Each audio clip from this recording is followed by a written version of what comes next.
தமிழகத்தில் பணிபுரியக்கூடிய 6,28,000 அரசு ஊழியர்கள் ஆசிரியர்களுக்கு ஓய்விற்கு பின்னால் ஓய்வூதியம் இல்லாத சிபிஎஸ் என்கின்ற திட்டத்தை தமிழக அரசு நடைமுறைப்படுத்தி வருகிறது. மாண்புமிகு தமிழக முதல்வர் அவர்கள் தேர்தல் வாக்குறுதி எண் 309 அடிப்படையில் நாங்கள் ஆட்சிக்கு வந்தால் சிபிஎஸ் திட்டத்தை ரத்து செய்வோம் என்று தேர்தல் வாக்குறுதி அளித்திருந்தார். ஆட்சிக்கு வந்து கிட்டத்தட்ட 3 ஆண்டுகள் நடைபெற்றுக் கொண்டிருக்கக்கூடிய இந்த சூழ்நிலையில் இன்று வரை இந்த திட்டத்தை ரத்து செய்யப்படவில்லை. இன்றைக்கு ராஜஸ்தான், சத்தீஸ்கர், ஜார்க்கண்ட், இமாச்சல் பிரதேஷ், பஞ்சாப், சிக்கிம் உள்ளிட்ட பல்வேறு மாநிலங்களில் இந்த திட்டம் என்பது ரத்து செய்யப்பட்டு அனைவருக்கும் ஓய்வூதியம் என்பது வழங்கப்பட்டு வருகிறது. தொடர்ச்சியாக சிபிஎஸ் ஒழிப்பு இயக்கம் ஒற்றை கோரிக்கையை மட்டும் முன்வைத்து தொடர் போராட்ட இயக்கங்களை நடத்தி வருகிறது. இன்று வரை இந்த திட்டம் ரத்து செய்யப்படாத சூழ்நிலையில் இன்றைய தினம் நடைபெற்ற மாநில ஒருங்கிணைப்பாளர்களுக்கான கூட்டத்தில் 4 கட்ட போராட்ட முடிவுகளை எடுத்திருக்கிறோம். முதல் கட்டமாக வருகின்ற 18/11/2023 அன்று மாநிலம் முழுவதும் மாவட்ட தலைநகரங்களில் குடும்பத்தோடு பட்டினி போராட்டத்தை நடத்துவது என்கின்ற முடிவினை எடுத்திருக்கிறோம்.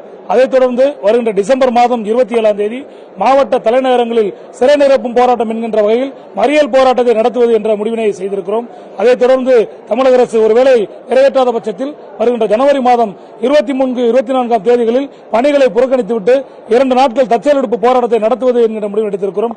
ஒட்டுமொத்தமாக ஒருவேளை தமிழக அரசு எங்களுடைய நியாயமான கோரிக்கைகளை நிறைவேற்றாத பட்சத்தில் வருகின்ற பிப்ரவரி மாதம் 8ஆம் தேதி முதல்வர் இல்லத்தை முற்றுகையிடக்கூடிய போராட்டத்தை நடத்துவது என்கின்ற அடிப்படையில் சிபிஎஸ் ஒழிப்பு இயக்கத்துடைய மாநில மையம் இன்றைக்கு அறிவித்திருக்கிறது, முடிவு செய்திருக்கிறது.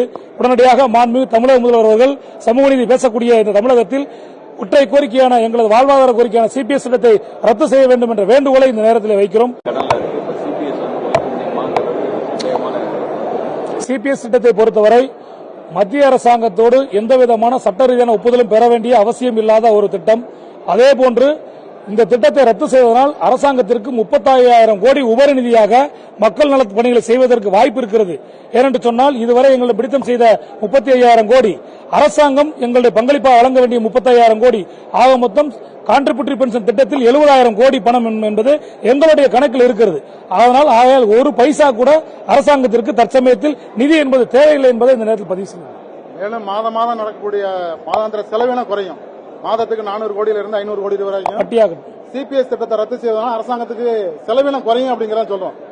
பகிரங்க சவால் விடுறோம். சிபிஎஸ் ஒழிப்பு இயக்கமானது தமிழ்நாடு அரசாங்கமோ அல்லது தமிழ்நாட்டினுடைய நிதியமைச்சரோ இந்த சிபிஎஸ் திட்டத்தை ரத்து செய்வதால் கூடுதலாக ₹1 செலவு கூடுதல் சொல்லுங்க. நாங்க கோரிக்கையை நாங்க விட்டுறோம். நாங்கள் விவாதிக்க தயாரா இருக்கிறோம். நேரடியாக பேச்சுவார்த்தை நடத்த தயாரா இருக்கிறோம். அரசாங்கத்திற்கு இதன் மூலம் உபரி வருமானமாக கிடைக்கும். நிச்சயமாக இந்த திட்டத்தில் உள்ள பணத்தை மாதந்தோறும் கிட்டத்தட்ட பல்லாயிரக்கணக்கான கோடிகள் வட்டிகளாக கட்டிக் கொண்டிருக்கிறாங்க. 7 மாநிலத்தில் ரத்து பண்ணிருக்காங்க. 7 மாநிலத்தில் 6 மாநிலம் டெல்லியில் இருக்கக்கூடிய பிஎஃப்ஆர்டியோட புரிந்துணர்வு ஒப்பந்தம் போட்டு பணத்தை டிரான்ஸ்பர் பண்ணிட்டாங்க. தமிழ்நாடு அரசாங்கம் இந்த நிதியை 70,000 கோடியை தவறாக கையாண்டுட்டு வருங்கிறதா சிபிஎஸ் குற்றச்சாட்டு. எந்தவித விதிகளும் உருவாக்கப்படல. இன்றைக்கு வரைக்கும் இந்த திட்டத்தில் எப்படி பென்ஷன் தருவோம் தெரியாது. இந்தியா முழுமைக்கு எல்லா மாநிலங்களும் மத்திய அரசாங்கம் கூட இன்றைக்கு பணிப்படை வழங்கிட்டு இருக்காங்க. பணியின் போது மரணம் அடைஞ்சா குடும்ப ஓய்வூதியம் கொடுத்துட்டு இருக்காங்க. தமிழ்நாடு அரசாங்கம் இன்றைக்கு 35,000 குடும்பங்களை நடுத்தரவில் நிறுத்தி இருக்குங்கிறதா நிதர்சனமான உண்மை. செய்திகளை உடனுக்குடனும் துல்லியமாகவும் தெரிந்து கொள்ள சப்ஸ்கிரைப் பண்ணுங்க.